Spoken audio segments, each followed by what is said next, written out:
siempre hay que escuchar la otra parte de la historia. Cada historia se merece ser contada. Y cuando se es contada la historia en los 50, entonces se convierte en una leyenda. Gracias por estar con nosotros. Gracias por sumarse a esta lista de los 50, a cada uno de los que he entrevistado. Y me hacía falta una mujer como Ana Hermoso. Me hacía falta esa parte de esta mujer que muchos la conocemos de muchos años, Ana, de muchos años. Sí, Ana Hermoso, directora de IAS, que es impulsora de agentes de seguros. Exacto. Sí. O sea, la impulsora más importante, amiga, más importante de seguros en Puebla. Bienvenida. Pues sí, la verdad es que sí. Muchas gracias. Para mí también es un honor estar contigo. Y la verdad es que lo voy a disfrutar. Ya estábamos ahorita antes de empezar, ya estábamos actualizándonos y esta parte, ¿no? Es decir, los 50 años. Por supuesto, llegas a la lista de los 50, amiga, y vas a cumplir en este 2024 50 años. Entonces, esto hay que celebrarlo. Sí. Esto hay que celebrarlo compartiendo. Me estabas diciendo, Sofía, ya escribí un libro y voy por el segundo. No, aparte de que relevas a una generación, de que llegas a relevar, ¿no? A tu papá, que le mandamos un abrazo. Gracias. Por supuesto, y entonces te metes con todo, amiga, te metes con todo, pero vamos a empezar desde el principio. Claro. ¿Te parece? ¿Dónde estudias? ¿Dónde estudiaste? Yo ¿Estudiaste Derecho? Estudié Derecho, me gradué en AUDLA, soy ex-AUDLA. Ex-UDLA. Y me tocó vivir los tricampeonatos de los aztecas. A todo lo que da. Fue una generación increíble, fue un momento padrísimo, y quiero decirte que la parte más padre de mi juventud sí la viví en la universidad. Qué padre, qué padre. Oye, egresas, o sea, sales de la carrera, ¿qué va pasando con Ana? ¿Y qué sigue, verdad? ¿Qué sigue? ¿Qué sigue? Sale Ana, ¿y qué sigue? Y esta palabra de qué sigue, fíjate que eso es algo que de pronto es, que te hace un chorro de ruido, ¿no? Porque dices, ¿qué sigue? Sales de trabajar y bueno, pues tienes que buscar un buen trabajo y tienes que ejercer tu profesión y casarte, sí, ¿no? Y entonces algo pasaba en mi generación. Yo hablo mucho de mi generación porque creo que es una generación, como todas, fundamentales en todos los cambios que tiene la sociedad, pero nuestra generación es particularmente, tiene una esencia que ha tenido un efecto y que seguirá teniendo un efecto muy fuerte. Y mira, te voy a decir, salgo de la universidad y aún así todavía tenía muchas compañeras que les surgía acabar la universidad porque era el requisito para casarse. Claro. Entonces, ¿qué seguía? Ya teníamos encima muchas con la idea de decir, tengo que acabar porque me tengo que casar. Y entonces ese tengo que, como que se va instalando, ¿sabes? Como que se va instalando en el paso que sigue es a lo mejor el buen trabajo y el casamiento, que hoy no lo veo tan estrictamente en la mente de los jóvenes hoy, pero en nuestro momento sí lo sentí un poco en esa parte. Entonces yo salgo de Derecho, yo estudié Derecho porque a mí esa parte del servicio, de ayudar, esa parte de justicia siempre ha sido como una bandera, la traigo muy dentro de mi corazón, en mi ADN. O sea, siempre me gustó luchar por las causas justas o lo que yo, ¿sabes? A mi percepción pensaba que era justo y siempre por la gente más vulnerable. O sea, siempre fue algo muy mío. Tal vez porque yo también me sentía identificada con esas personas. Claro. Y desde niña me sentí muy identificada con esa parte y ahorita te contaré la razón. Entonces pasa y entro a estudiar, entro a trabajar a un despacho como toda salida de Derecho. Claro. Ahí. Y fue algo casual y accidental que yo llego a la empresa de seguros de mi papá, que él fundó hace más de 53 años, que decirte que es un referente y un pilar en todo el sector asegurador nacional. Sí, claro, porque pocas personas tienen su trayectoria, que por cierto, ya que yo estaba escribiendo mi libro, se inspiró y ahora ya él va a empezar el suyo, porque él tiene mucho que contar también, ¿no? En esta parte como poblano, como su vida, y será yo creo que un legado increíble para nosotros, para nuestros hijos, y para toda la sociedad y para la industria. Entonces, bueno, empiezo a trabajar y accidentalmente llego a la oficina porque mi papá se le va su brazo derecho.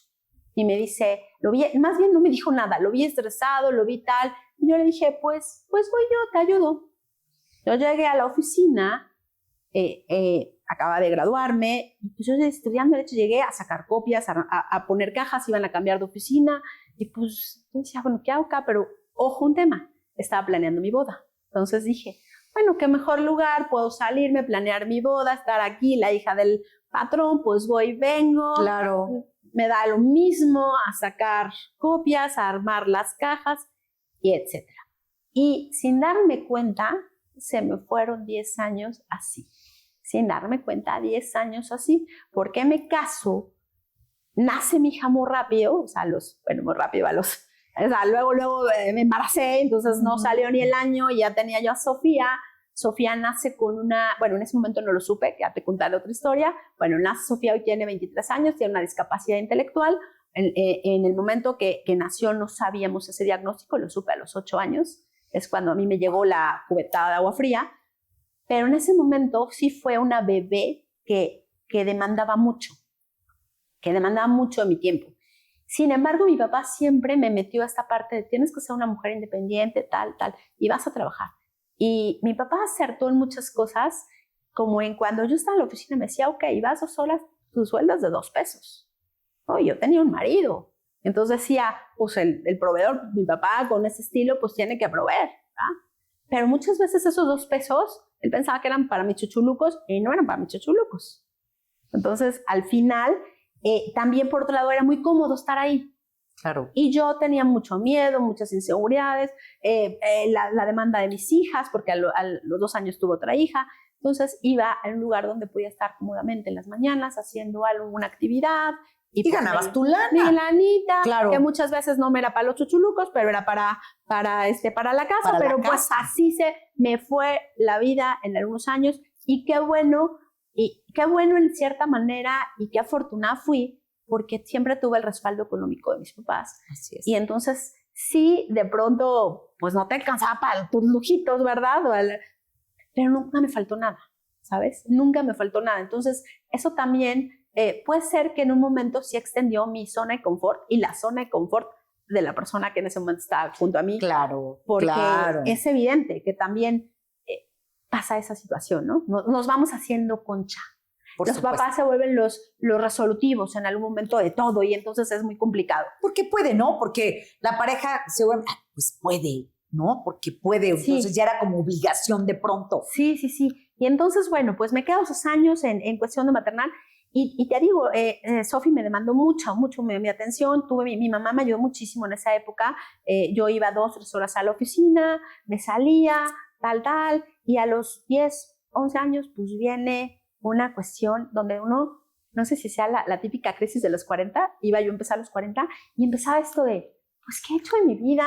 Yo vivía deprisa, yo vivía cansada, yo vivía estresada, nunca fue suficiente, no era suficiente en nada de lo que hacía. Y entonces esa insuficiencia ya estaba aquí, eres insuficiente para esto, insuficiente. Y por otro lado yo quería hacer todo. Y entonces, por todo lo que hacía, pues todo me salía mal, de pronto, ¿no? Pero era demasiada actividad, ya es demasiado cansancio, ya un hartazgo, ya no había Estabas insatisfecha. Ya, era mucho. Y en parte no tenía como ese pilar, esa persona con quien te recargas, ya no había hecho vida de amistad, de un vínculo emocional sano con papá de mis hijas en ese momento. O sea, de verdad era como dicen, burnout. Me llegó el burnout, ya. Y aparte estaba haciendo algo donde tampoco me sentía, ¿sabes? Siempre sentí no cumplía como tus expectativas. Esa parte como de frustración, porque pues decía, es que yo podría más, pero no me atrevo a más, porque no, ¿sabes? Yo me considero que siempre fui la niña obediente, la niña buena, que no causa problemas, ¿sí? Pero en su mente había una revolución. Y que cumpliste con el rol, ¿no? O sea, cumpliste con el rol. Y la vida te llevó así. Claro. Porque la vida de pronto nos lleva, pero así también te pone contra la pared y te dice, aguas, espérate. Sí, pero hice mal. Porque mira, empecé a acumular. Fue como esa que va acumulando, y de pronto no pude contener y el volcán explotó. Así la erupción se vino de manera impresionante. En ese momento estabas, como bien dices, tratando de resetear tu vida, ¿no? Sí. De resetearla. en ese momento qué quería ser Ana. No la hija de, no la esposa de, no la mamá de, sino qué quería ser Ana. Es que me encontraba porque es verdad, en cada ser humano hay grandeza. Y no había reconocido mi grandeza, porque las inseguridades eran mucho más grandes, la soberbia también era muy grande y no podía dar el siguiente paso. Estaba atrapada en atorada, una vida, ¿no? en un cuerpo donde no. Y te dije, lo había hecho bien, porque había sido una buena mamá, una mamá presente, una mamá que fue capaz de desvelarse 2 años para que su hija no se ahogara sentada cargándola así, para 2 años. 2 años dormí con mi hija en los brazos. O sea, sentada para que no se me ahogara, tener un reflujo de proyectil. Entonces dije, hice bien, estoy haciendo bien de mamá, pero no hay nada. Entonces viene ese quiebre, evidentemente, lo que hoy lo veo, pues es la madurez que tú dices, ¿no? Lo que una vez empieza mal, va a acabar mal tarde o temprano.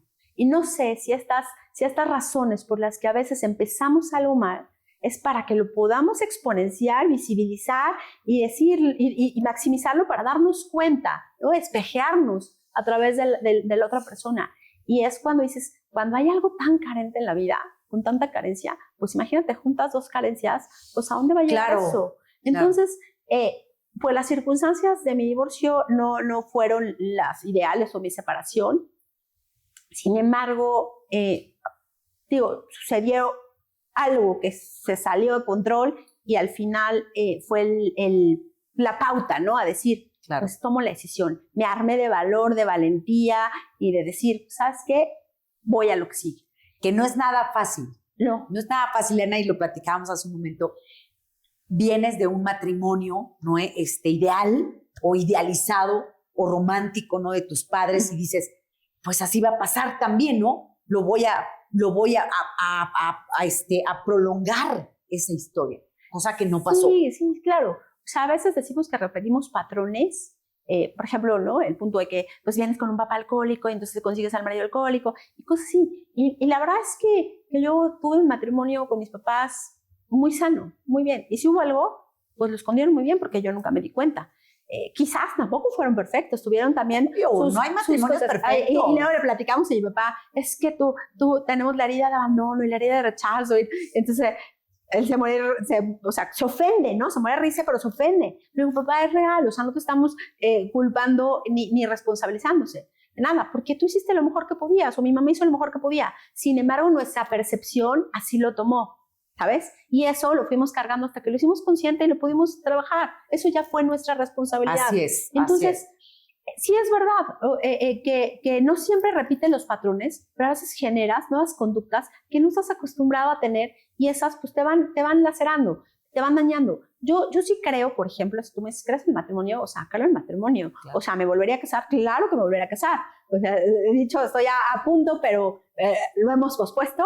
Pero al final, yo sí creo en esa parte. Creo que los éxitos acompañados de la persona correcta hacen que esta alegría se haga, se multiplique. Por supuesto. Y además, una persona feliz cuando es capaz de compartir, ¿sabes? No es lo mismo llegar a una montaña solo, llegar a la cima y decir, oye, ¿y ahora con quién? ¿A quién abrazo? ¿A quién felicito? Ya hay una historia de una mujer, no me acuerdo cómo va la historia, pero cuando se da cuenta que va a llegar a la cima, se regresa por su compañero. Porque dice, no es lo mismo llegar acompañado que llegar solo. Y entonces la verdad es que sí es un gran impulso. Pero también hay personas que estando a tu lado son como cangrejos, que te jalan y te jalan y te jalan y tú lo permites y lo permites y lo permites. Entonces, tampoco va por ahí, ¿verdad? O sea, al final... Hay veces que no estamos con la persona adecuada. Eso. Y saberlo identificar es un proceso que tú tuviste que pasar.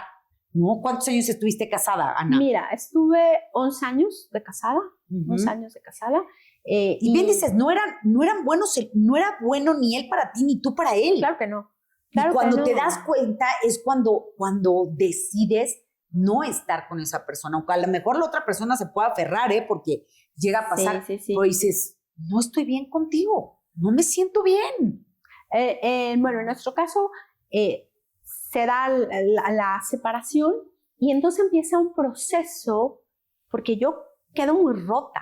pero no rota por el hecho de decir, pues no me quiero separar, sino por el hecho de que nos formamos en esta situación de vamos a tener la familia. Claro, anhelo vamos a hacer la familia, ¿sabes? Y ves a tus hijos y dices, bueno, ¿y ahora qué sigue para ellos? Y me empieza a entrar un terror. Y yo dije, yo tampoco quiero ser la persona que estoy siendo ahorita. O sea, no quiero ser valiente, quiero atreverme. Y entonces empiezo a trabajar mucho sobre mi persona. Y por eso creo que antes de ser un buen político, un buen empresario, la profesión que tú quieras, tienes que aprender a ser una buena persona. Y para ser una buena persona, hay que aprender a reconocerse el valor que tú tienes dentro como ser humano.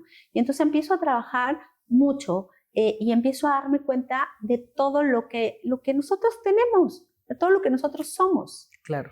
Y el trabajo es rudo, el trabajo personal es fuerte y hay que entrarle con el corazón y hay que visibilizar lo que no nos gusta y hay que hacernos responsables de la parte que nos toca, ¿sí? Y hay que aprender a bajar los juicios y a bajar, pues bajar las barreras y aceptar. Las expectativas.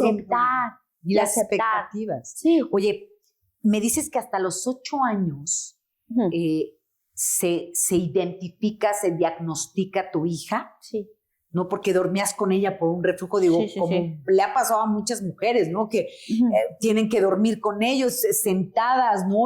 Cuidándolos sin poder pegar el ojo porque se puede ahogar, ¿no? Se puede morir y entonces, bueno, son cuestiones de maternar que a una les va muy mal, amor. O sea, les va muy mal, sí, ¿no? sí. Y entonces hasta los 8 años se dan cuenta que tu hija tenía una discapacidad. Una discapacidad. Sí. Mira, el tema de la discapacidad, aparte, hoy no sabía cómo decírtelo, sí. De verdad, porque puedes decir capacidades diferentes, ¿no? Alguna vez dijeron, no es discapacidad, son capacidades diferentes. Sí, creo que ahí había una confusión y alguien dice una cosa. Creo que lo correcto hasta donde yo me quedé son personas con discapacidad, ¿ok? Entonces, que aparte en México somos muchísimo, casi son 18 millones de personas las que son personas con discapacidad. Entonces, al hablar de una minoría muy representativa, ¿no? Y que bueno que aprovechemos este foro porque hay que dar inclusión desde el sector privado, del sector público y dar una verdadera inclusión desde la educación, desde las escuelas. Entonces, mira, hablando de ese tema, Sophie, una bebé hermosa, nace, va creciendo y bueno, sus habilidades, las habilidades de un bebé que tú lo ves en la generalidad, pues no van siendo las mismas habilidades. Empezamos con reflujo, una gastritis fortísima, se llama reflujo vómito proyectil, toda la comida se iba pero hasta 10 metros allá, muchas veces al día, se podía ahogar, cosas así, y después pues nos damos cuenta que la funcionalidad también no es la correcta en todo lo que es, por ejemplo, ella fue muchos años a terapia visual, ¿sí? Porque sus ojitos no funcionaban como deben de funcionar, era un tema de movilidad, no de vista.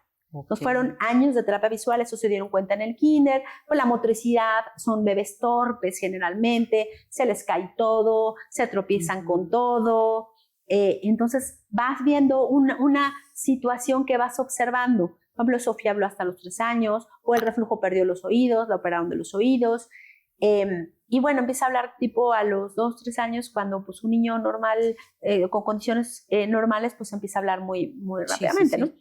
Entonces se va dando todo esto y pues a mí el diagnóstico que me presentaban primero es fue una bebé prematura, nació chiquita, prematura, 35 semanas. Es normal para los bebés prematuros, poco a poco van a agarrar el ritmo y entonces tú vas empezando con que va a agarrar el ritmo. Y eso es bien importante, generas expectativas y viene otro madrazo, y generas expectativas y otro madrazo. Y así pasa en la vida de todas las personas que tenemos personas con discapacidad. Y de pronto pues te das cuenta que tu hija ya no puede seguir en el kinder y que no puede estar en la escuela tradicional y que se le cierran miles de puertas porque no hay una verdadera inclusión y fue un largo batallar de muchísimas escuelas y pasa a todas las personas que tenemos hijos con este tipo de discapacidades porque no hay un lugar para ellos. Claro. Y entonces es muy complicado, lloramos mucho, sí nos frustramos. Yo lo único que decía era que siempre me sentía afortunada y bendecida porque a los lugares que yo acudí yo vi muchas mamás y papás con situaciones similares a las mías y todavía te puedo decir peores que las mías. Claro.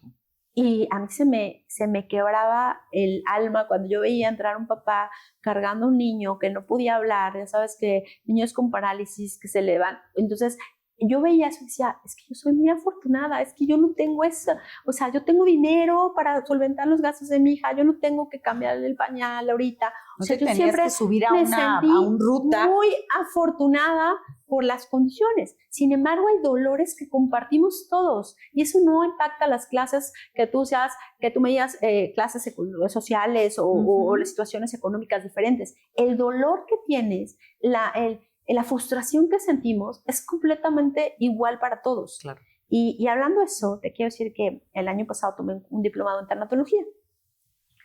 Yo tomé un diplomado en tanatología por otra razón que me daba aquí como el bucle, ¿no? Yo decía, híjole, qué difícil, nuestros papás ya están siendo grandes y pues yo sí me considero una persona que mucho tiempo, bueno, los amo y los adoro, pero ya me corté el cordón, pero mucho tiempo me columpiaba a la vez del cordón. Tampoco era lo sano, ¿sabes? Y bueno, yo veía pues esta parte del envejecimiento, que voy viendo a los padres de mis amigas envejecer, trascender. Yo decía, yo no voy a poder con esto, tengo que tomar un curso. Entonces tomo un curso de un diplomado y en el diplomado dice, la tanatóloga empieza a hablar mucho y nos dice que hay 3 personas en la vida que son, en estudios, que son muy felices. O sea, las personas más felices en la vida son personas que tienen o una enfermedad crónica degenerativa, personas a las que se les ha muerto el hijo y personas que tienen cerca a una persona con discapacidad. Han logrado transformar esto y sonreír. Y hoy pueden ser personas que dices, ¿cómo las ves tan feliz? Porque hay una cuestión de aceptación. Y ahí mismo nos dijo esta parte de las pérdidas, ¿no? El tema de las pérdidas, las personas que tenemos gente con discapacidad son las que tenemos un chorro de pérdidas. Y que esas pequeñitas pérdidas que a veces dejamos pasar, nos damos cuenta que cuando las trabajamos, toda la ganancia que también hay en las pérdidas. Por supuesto. Y entonces para mí ha sido hoy un tema muy padre me gusta hablar de ese tema, de la pérdida y de los temores, ¿no? de los temores del ser humano, como son las pérdidas. Y eso a mí me ha vuelto también muy resiliente. Dejar de sentir temor porque pierdas algo. Es que, fíjate que no nos damos cuenta, pero desde que nacemos, perdemos. Ya estamos perdiendo. Pero también ganamos. Por ejemplo, ahorita nosotros hemos ganado experiencia. Por supuesto. Una belleza que es más allá de la cuestión física, ¿verdad? Que es esa belleza intangible, pero que se mira, que se siente, que se percibe. Que es la belleza que dices, ya es para ti, ¿no? Sí, dices, yo ya no me arreglo para verme bien, ¿no? O sea, digo, para que se vea bien en la cámara, me arreglo porque igual estoy cómoda, me gustan mis chinos así alocados, no me gusta esa parte, ¿no? Pero sobre todo yo pensaría que, fíjate, la belleza de saber quién eres y de mostrarte como eres sin miedo al juicio. Así es. Y esa para mí es la belleza más grande que yo te puedo decir que he adquirido para mí. No importa para los ojos de nadie más. Pero yo hoy te puedo decir que yo soy quien soy y no tengo miedo a mostrarme como soy. Y que de la vulnerabilidad ha salido mi fortaleza en lo personal, en lo empresarial, en todo. En todo. En todo. Oye, a raíz de esto, bueno, te separas, ¿no? Empieza, como tú dices, un proceso muy importante para ti, para reconocerte, ¿no? Para reconocer quién era Ana. Exacto. Y entonces, en este proceso, ¿escribes el libro? ¿El que acabas de terminar? No. En ese proceso que yo me considero una persona, híjole, soy súper intensa. Y entonces las emociones las vivo intensamente, así como la película. Así, tal cual. Entonces, cuando me sentí demasiado triste, estaba muy triste y entonces me encontraba totalmente así que yo lloraba y decía, ¿dónde sale tanta agua?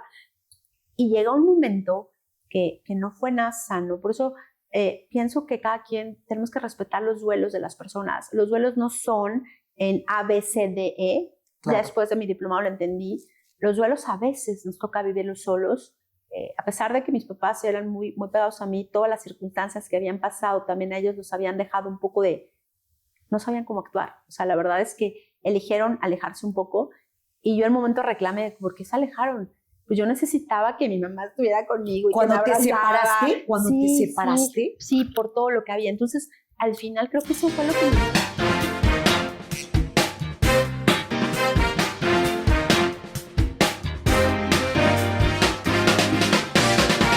Conoce a las personas y no a los personajes. 50 historias que inspiran. La mejor información de las ligas infantiles en TV Junior All Stars. Inicia tu día con actitud en Al Día con Sofía. El dulce sabor del chisme, Ladies Candy Shop. El programa hecho por amantes de los gatos para amantes de los gatos. Ciudad Bigote.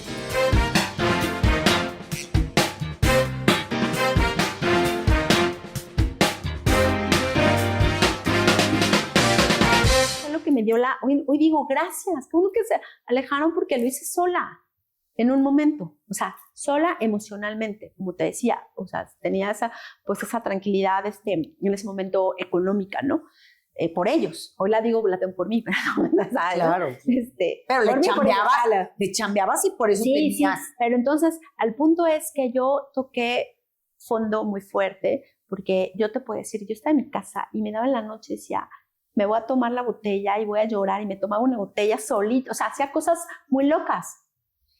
Y me tomaba una botella de vino y me echaba mis tequilas y lloraba y ponía la canción más triste y lloraba. Sí, claro, para seguir llorando. Sí, y al otro día... Ponerle sal a la llaga. Cállate, y al otro día me levantaba, o sea, llevaba mi cuerpo al límite. Me levantaba y me salía a correr como Forrest Gump hasta ver a quién me atrapaba. Entonces, y corría y lloraba, y entonces eran todas las emociones hasta que vi un punto que dije, esto no puede seguir así.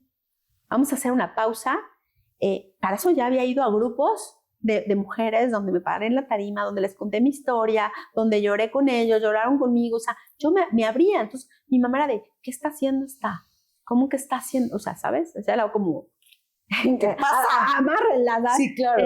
Me fui al cuarto y quinto paso, que lejos de todo es digo, no lo recomendaría para todos, pero lo que hemos vivido, la experiencia, sabemos que es una forma muy ruda de hacer una introspección de tu vida, ¿no? Sí.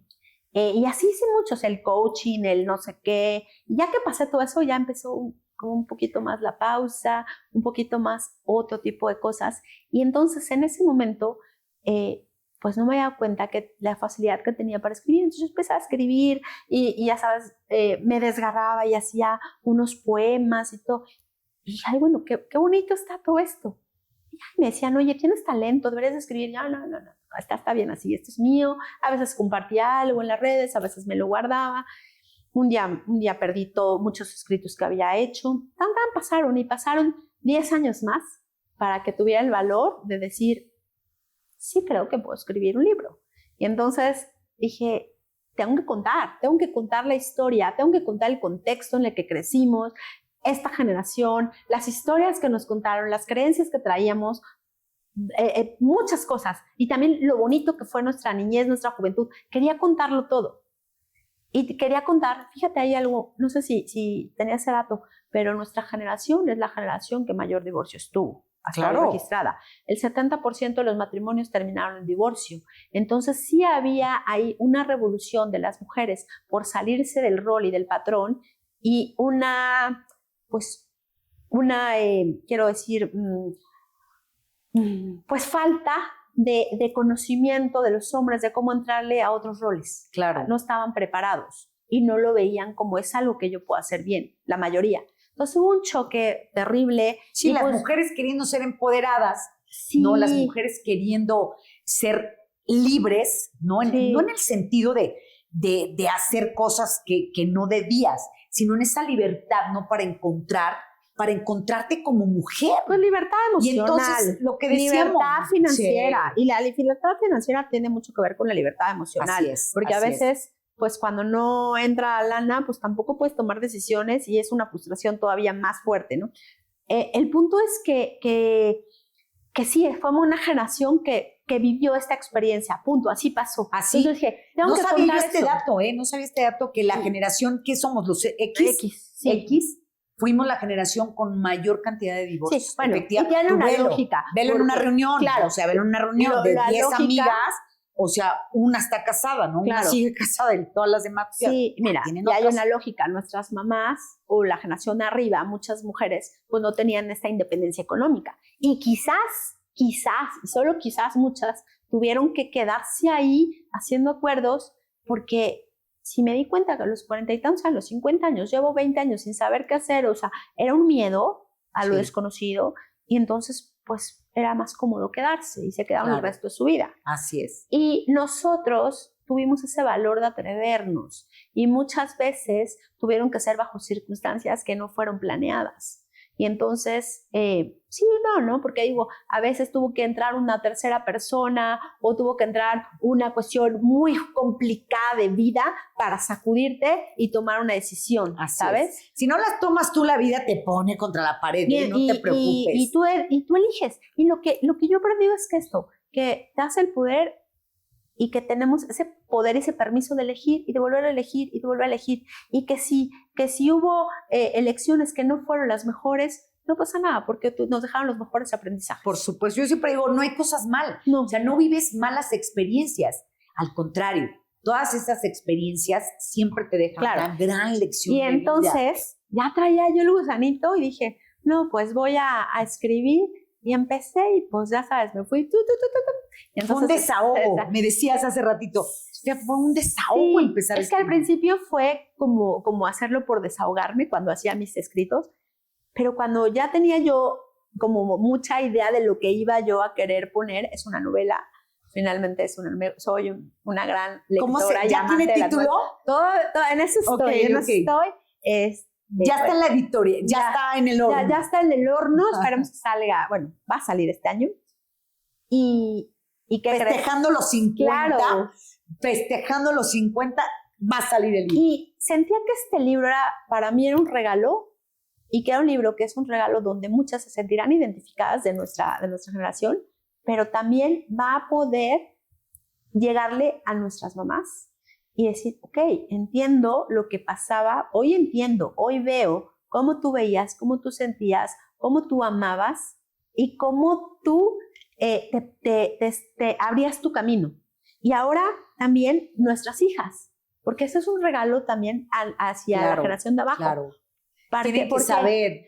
Porque tienen que saber y tienen que, lo que nosotros hicimos, ¿no? Al final, o sea, no podemos señalar a los papás ni de la situación que hayas venido, ¿no? Porque no eres tú responsable de esa condición, pero sí eres responsable de salir adelante. Entonces, lo que trato también acá es que entonces nuestros hijos nos miren de una forma diferente, nos miren como esas niñas, como esas jóvenes que también traían sus heridas, sus batallas, sus creencias, sus patrones, sus limitantes y cómo nos fuimos abriendo camino para romperlas.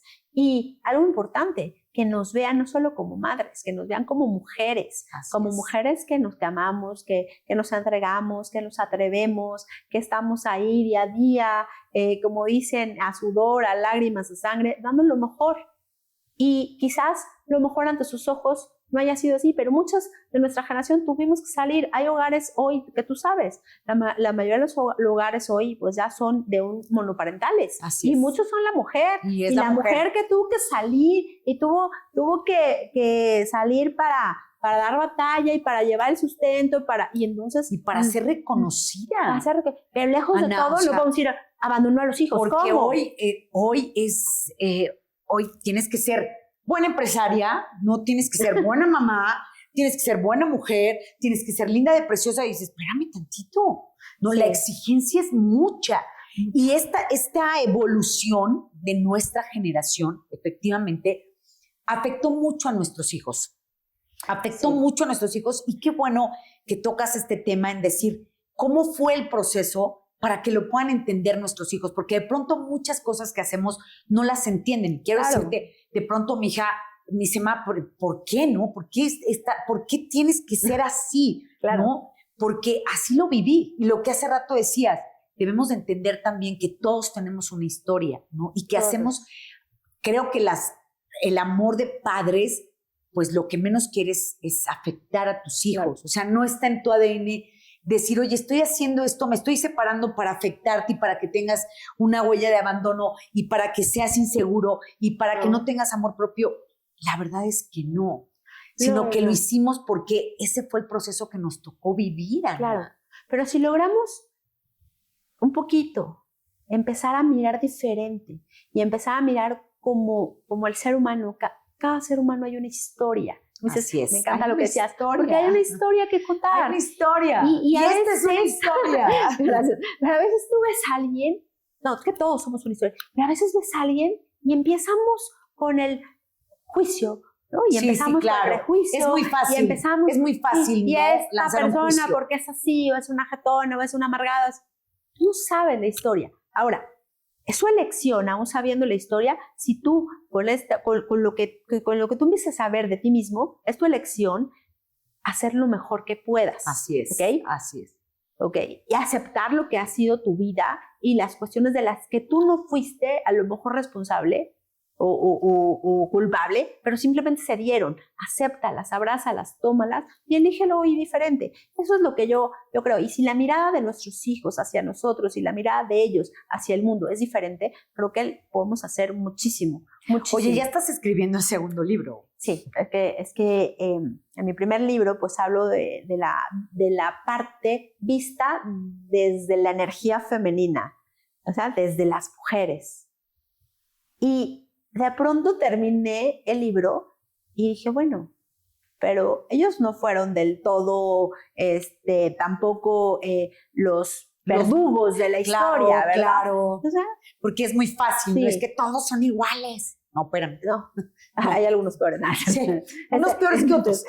No, se merece ser contada la historia de los hombres. Y así como nosotros hemos tenido el valor de afrontarla, pues ellos tendrán su valor. Mira, algo que yo dije, se tiene que contar esa historia. Y algo importante, creo que, y me vas a dar la razón. Yo dije, así como dice el mantra, ya no es mi problema, aquí están las cosas, hay que visibilizarlas y cada quien que se haga cargo. Yo me voy a hacer cargo de lo que a mí me corresponde. Así es. Personal, profesionalmente, empresarialmente, lo que tú me digas, yo voy a hacerme responsable. Pero yo ya, dices, ni cargar, ni jalar, ni a los hijos, ni al marido, ni llega al un momento novio, que sueltas. Y eso es lo que estás haciendo. ¿Qué es lo más bonito? Que cuando tú sueltas, cuando tú avanzas con confianza, es con fe en que hay algo más, alguien más grande que sostiene tu espalda y tus pasos. Tú vas por la vida más sonriente, más ligera, feliz, y más ligera, y más ligera. Oye, dime algo. Tú eres directora actualmente de la Impulsora de Agentes de Seguros. Sí, cuando... O sea, ¿tú decides separarte del negocio? No. ¿O es un brazo? ¿Qué pasa con esto? Sí. Yo te decía que llega un momento que estaba esos 10, 15 años, pues trabajando en la empresa, trabajando en la empresa. Uh-huh. Y bueno, pues como todo corporativo importante, que es la empresa a la que representamos, pues se empieza a ver quiénes son sus brazos más importantes y más, uh-huh. y más pues rentables, ¿no? Y dice, bueno, pues vamos a ver qué vamos a hacer con eso, vamos a empezar a hablar del tema de sucesión. Entonces le empiezan a hablar a mi papá del tema de sucesión. Uh-huh. Ok, tú has consolidado esta empresa, ¿qué sigue para ti? Empieza el tema de sucesión y quién va a ser tu sucesor y quién va a ser tu CEO y quién va a ser... Entonces, y ese es un punto también fundamental, hablar de la planeación de la sucesión de empresas familiares. ¿Sabes? En México el 80% de las empresas son familiares. Son familiares. Y es un problema que se puede hacer, o sea, se puede volver una tragedia, un drama, cuando no hay una planeación en la asociación. Gracias a Dios la empresa que representamos nos fue poniendo esto en evidencia. Entonces llega un día, mi papá estaba con ese tema, yo no lo sabía, yo vivía en mi mundo en esos últimos años dedicándome a mí, porque te contaba que estuve en ese proceso, ¿no? Y bueno, entonces llega un día mi hermana y me dice, oye, llevas tantos años trabajando con mi papá, ¿por qué no alzas la mano para que te empieces a preparar para la sucesión? Y le dije, pues no, o sea, no creo. Y me dice, es que no confías en ti, tienes inseguridad en ti todavía, deberías de hacerlo. Me quedo con la espinita y casualmente se me cruza otro curso y de cuál es tu propósito de vida y cuál es tu misión personal y cuál es tal. Y empiezo a hacer mi trabajo y digo, ok, estudié Derecho por Justicia, estudié Derecho por Servicio y empiezo a aterrizar desde mi Ikigai, ¿no? Más así. Digo, ok, en este negocio puedo ayudar a la gente, puedo aportar algo, puedo contribuir. Entonces, yo no lo había visto desde ahí. Entonces, por eso cuando cambias la percepción de una realidad, cambias absolutamente todo. Entonces, cambié la percepción de la realidad gracias a eso, a un coaching que tuve. Y entonces llegué y dije, papá, si quiero, me voy a preparar. Ya levantaste levanté la mano y dijiste, aquí estoy. Pero imagínate, en 10 años yo no tenía ninguna credenciales que en ese momento a mí me avalaran. O sea, no confiaba en mí. Digo, el papá siempre te da ¿cómo dices? El voto de confianza y bueno, vamos a ver, ¿no? Pero yo tengo un hermano que había tenido miles de acreditaciones en ventas y qué bueno que se quedó en ventas porque es un chingón haciendo lo que hace, creciendo el despacho de ventas, ¿no? Y socio de la empresa. Yo no me había dedicado a ventas, yo no tenía acreditación en ventas, no tenía credibilidad ni con la misma organización porque llevaba 10 años estando de a ratitos. Claro. ¿Sabes? Y entonces así estaba la situación. Total que mi papá me dice, ok, vete a un curso a México, vamos a ver si GNP te palomea. Ya dije, bueno, vamos a ver si la empresa te palomea, ¿no? ¡De la torre! Bueno, entonces voy al curso, tal, estoy en el curso y, ¿sabes? Hay algo bien importante. Cuando tú te das cuenta de todo lo que sabes, a veces no nos damos cuenta de lo que lo sabes tú. Así es. Entonces, cuando me di cuenta que en mi escucha, en la vista, en mi sentir, en lo que yo había experimentado otros años, mi disco duro ya había almacenado muchísima información. Claro. Entonces, estando con personas que estaban pues candidatándose para lo mismo que yo veo, digo, pues, ¿qué tiene ella que no tenga yo? ¿Qué tiene el que? O sea, empiezo a decir, pues yo sí puedo. Te la empiezas a creer. Me la empiezo a creer. Te la empiezas a creer. Y ellos me empiezan a decir, oye, pero tú sabes esto y yo no. Yo, no sé, no me había dado cuenta, ¿sabes? Que lo sé. Y entonces me empiezo como un poquito a empoderar más y dije, no, pues sí sé, sí puedo. Y bueno, ya paso ciertos filtros que hace la empresa y la empresa pues me palomea. Y ahora es ganarte la confianza y el liderazgo. Y eso ha sido un trabajo arduo, porque al final mi papá es un gran líder, o sea, es un líder nato, es un líder. Al final, ¿cuántos años lleva siendo? Todas las habilidades para ser líder, claro. ¿sabes? Y las ha desarrollado y las ha formado. Entonces, empiezo yo, sin la credibilidad de la gente, dije, ¿qué voy a hacer? Entonces, empiezas tú a comportarte diferente, a hacer cosas diferentes, empiezas a demostrar que tú puedes ser diferente. Y poco a poco empiezo a tomar mi liderazgo a mi manera, porque eso es bien importante.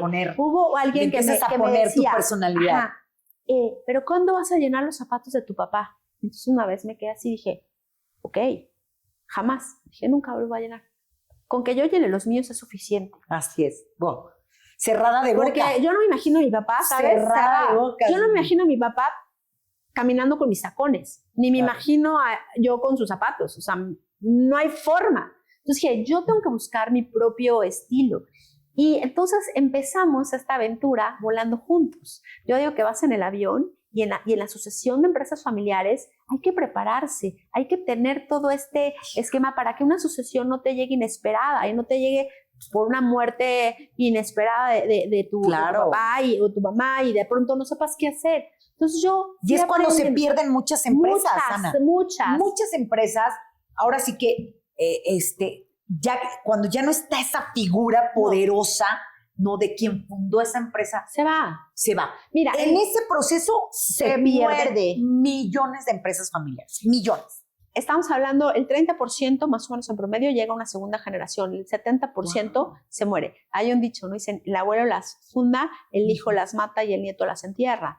Entonces, es muy triste, y nosotros, acá también nosotros tenemos hablando de otro tema, tenemos servicios y proyectos que nos ayudan a sostener las empresas en esta sucesión. Entonces, a mí me sostuvo emocionalmente, pues, mi familia, mis papás, y entonces empiezo a hacer este vuelo, mi papá piloteando, así va siempre, y yo al lado, ¿sabes? El copiloto.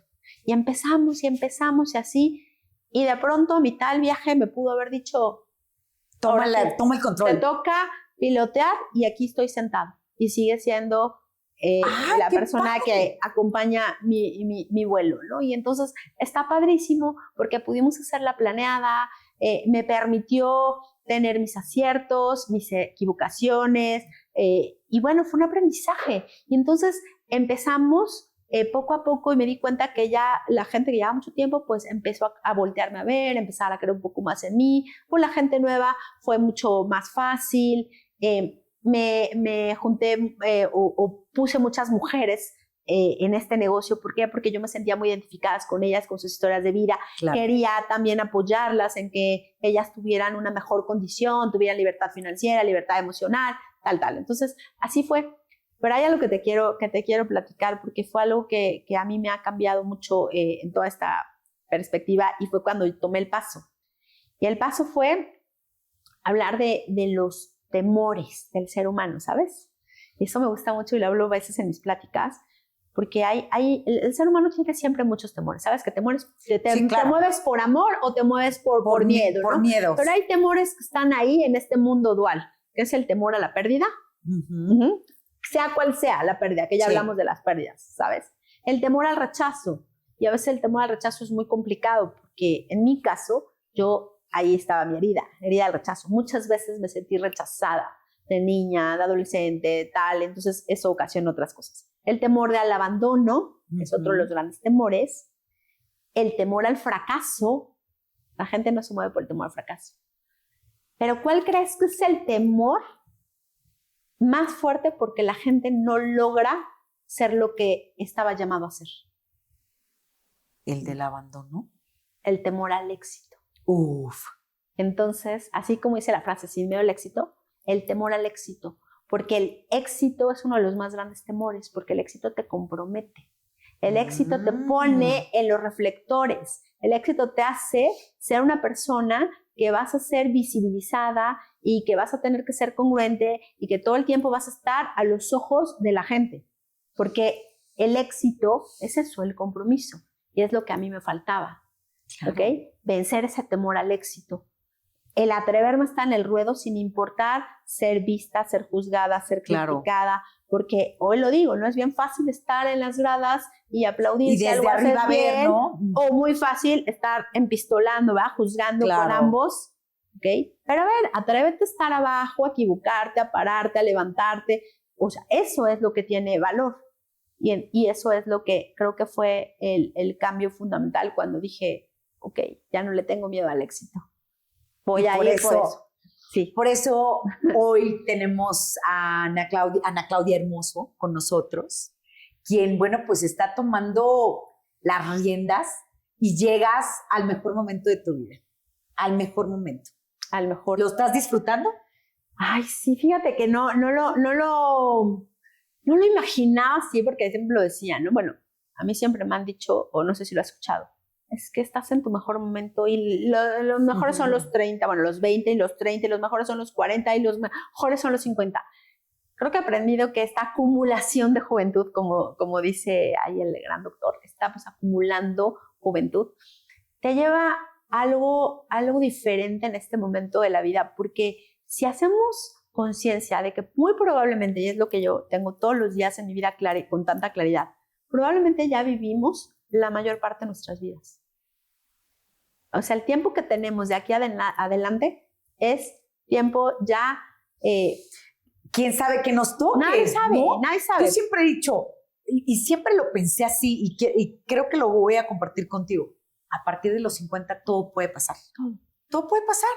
Desde una enfermedad, ¿no? Hasta, hacer más cosas, y viajar y disfrutarte en vida, ¿no? En vida, porque sabes que todo puede pasar. Es que quizás siempre puede pasar todo, pero llega un momento que dices, ok, qué afortunado, ya viví 50 años, ¿cuánta gente no? Por supuesto. Ya tengo esa fortuna, ¿qué voy a hacer? Llegas a la mitad, no llegas así como al hemisferio, a ver, ¿no? Vivir 100 años, dime. Para acá y acá para acá. O sea, vivir 100 años, ¿cuál es la probabilidad?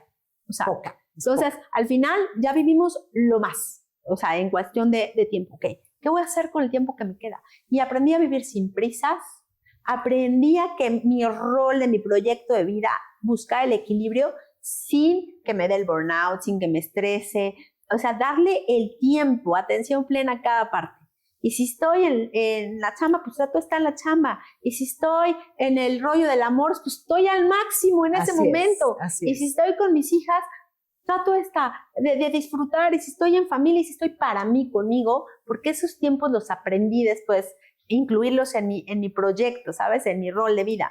Y los tiempos haciendo lo que a mí me gusta y lo que me hace feliz. Entonces, creo que eso es lo que a veces, ese equilibrio de la vida es lo que te dice, oye, ¿por qué te sientes tan bien, tan ligera? Pues es eso, es que me doy mis momentos, mis tiempos, y porque hoy no trato como de ser excelente para nadie, soy suficiente para mí en todo lo que hago. Así es. Eso es lo que yo Ana, pienso. muchas gracias. Muchas gracias. Gracias. Sin miedo. Vámonos, señores. Vámonos. Sin miedo. Me da muchísimo gusto poder contar tu historia, que la compartamos a través de este espacio y que pueda llegar a más mujeres. Claro. Porque muchas se pueden identificar contigo en algún momento de su vida. Y seguramente va a ser para inspirarte a lo que ella logró y que tú también lo puedes hacer.